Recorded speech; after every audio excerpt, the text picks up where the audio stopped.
and now you consult to them.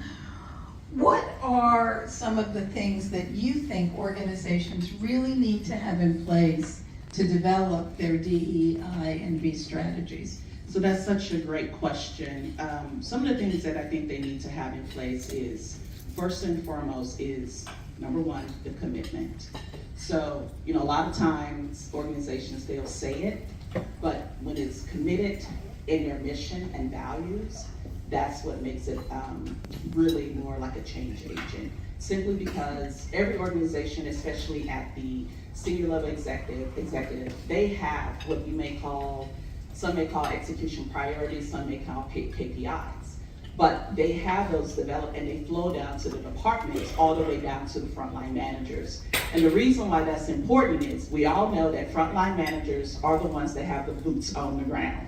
So they're either going to make it or break it for DEI, right? Everyone else, they really don't have a chance to really have an engaging conversation with the ones in the workforce. So that's the first thing. They need to make sure that they have a commitment.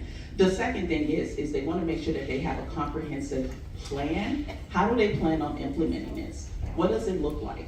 How is this going to show up? Can people even understand it? So you want to make sure that it's comprehensive enough where everyone can understand it. And here's why that's important.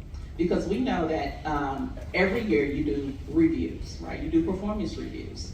So when you are coming to meet with your manager, one of the things that we often see is that management, frontline managers, may or may not take the initiatives that employees do in terms of DEIB seriously.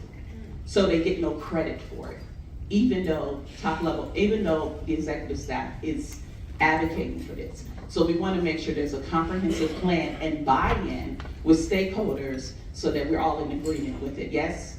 And then the third thing is put your money where your mouth is.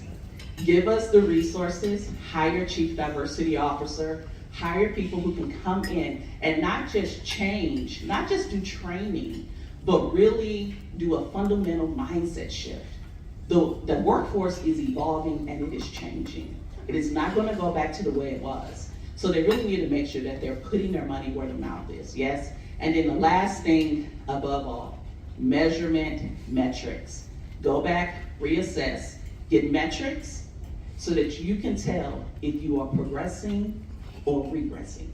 The biggest way you know is if you have a mass exodus of employees leaving and they cite one thing usually, and it's not because I don't get along with my management. It's usually, I don't see myself belonging here.